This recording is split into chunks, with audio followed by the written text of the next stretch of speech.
ನಮಸ್ತೆ ಸಲಾಮಲೈಕುಮ್. ಈಗ ಹೊಸ ಆಟೋ ಶರಣಪ್ಪ ಸರ್ ಈಗ ನಾ ಫೀಡ್ಬ್ಯಾಕ್ ಸಲುವಾಗಿ ಈಗ ಹೊಸ ಯಾರು ಪರ್ಚೇಸ್ ವಿಡಿಯೋ ಇದು ಯಾರು ಪರ್ಚೇಸ್ ವೆಹಿಕಲ್ ಪರ್ಚೇಸ್ ಮಾಡ್ತದ ಅದೇ ಸಲುವಾಗಿ ಫೀಡ್ಬ್ಯಾಕ್ ಚಲೋ ಇರ್ತದ. ಇಲ್ಲ ಅಂದರೆ ನಾ ಒಂದು ಮಾತು ಹೇಳ್ತಿದ್ದೆ. ಶರಣಪ್ಪ ಸರ್, ನೀವು ಗಾಡಿ ಎಷ್ಟು ದಿವಸ ಆಗಿದ್ದೀರಿ ಸರ್ ಪರ್ಚೇಸ್ ಮಾಡಿದ್ಮೇಲೆ? 5 ತಿಂಗಳು ಆಯ್ತು. ಎಷ್ಟು ತಿಂಗಳೈತೆ ಸರ್? 5 ತಿಂಗಳು. 5 ತಿಂಗಳು. ಏನು ಗಾಡಿದು ಮೇಂಟೆನೆನ್ಸ್ ಏನು ಪ್ರಾಬ್ಲಮ್ಮು? ಏನಿಲ್ಲ ಸರ್.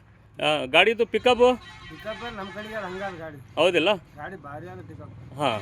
ಇನ್ನೊಂದು ಏನಂದರೆ ಇದು ನಿಮಗೆ ಗ್ಯಾಸ್ಗೆ 30,000 ರೂಪಾಯಿ ಬಂದಿರಿ?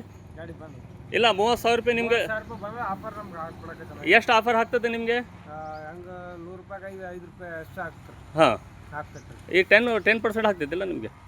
ಆಗ್ತದೆ. ಎಷ್ಟು ಆಗ್ತದೆ? 10% ಆಗ್ತದೆ. ಹಾಂ, ಈಗ ಹೊಸ ಗಾಡಿಗೆ 10% ಅವ, ಅದೇ ಓಲ್ಡ್ ಗಾಡಿಗೆ 5% ಅವ, ಹೌದಿಲ್ಲ? ಓಲ್ಡ್ ಗಾಡಿ 5%. ಹಾಂ, ನಿಮಗೆ ಹೊಸಗೆ 10%. 10%. ಹಾಂ, ಈಗ ನಿಮಗೆ 10% ಆಗ್ತಿದ್ದಿಲ್ಲ? ಆಗ್ತದೆ.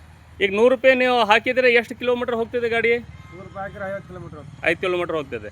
ಏನು ಗಾಡಿದು ಏನು ಪ್ರಾಬ್ಲಮ್, ಏನು ಮೇಂಟೆನೆನ್ಸ್ ಏನು? ಗಾಡಿದು ಏನಿಲ್ಲ. ನಾನು 10 ಗಾಡಿ ಓಡಿಸಿನ ಅಂದ್ರೆ ಈ ನಮ್ಮಲ್ಲಿ ಇಲ್ಲ ಗಾಡಿ. ಹಾಂ, ಈಗ ಗಾಡಿ CNG ಇಲ್ಲ, ಡೀಸೆಲ್ ಇಲ್ಲ, ಎಲ್ಲ ಗಾಡಿ 4ನೇ ಗಾಡಿ ಓಡಿಸಕತ್ತಿ. ಹಾಂ, ಈ ಗಾಡಿ ಓಡಿಸ್ಬೇಕಾದ್ರೆ ಟಿಕಪ್ ಜಾಸ್ತಿ ಅದ, ನೋಡಿ ನಡೆಸ್ಬೇಕು. ಅಷ್ಟು ಟಿಕಪ್ ಅದ, ಹಾಂ, ಅಷ್ಟು ಮೈಲೇಜ್ ಅದ, ಅಷ್ಟು ಮೇಂಟೆನೆನ್ಸ್ನೇ ಇಲ್ಲ. ಕರೆಕ್ಟ್ ಆದ ಗಾಡಿ. ಹಾಂ, ಹಾಂ, ಎಷ್ಟು ನಮ್ಮ ಲೆಕ್ಕದ ಮೇಲೆ ಗಾಡಿ ಎಷ್ಟು ಮಂದಿಗೆ ಹಾಕಿದ್ರೆ ಟಿಕಪ್ ಕಡಿಮೆ ಇಲ್ಲ. ಹಾಂ, ಹಾಂ. ಗಾಡಿ ಎಷ್ಟು ನಮ್ಮ ಕೈಯಾಗ ಅಷ್ಟು ಓಡ್ತದೆ ಗಾಡಿ. ಆಯ್ತು. ಇದೇ ನಾ ವಿಡಿಯೋ ಫಾರ್ವರ್ಡ್ ಮಾಡ್ತಿದ್ದೆ.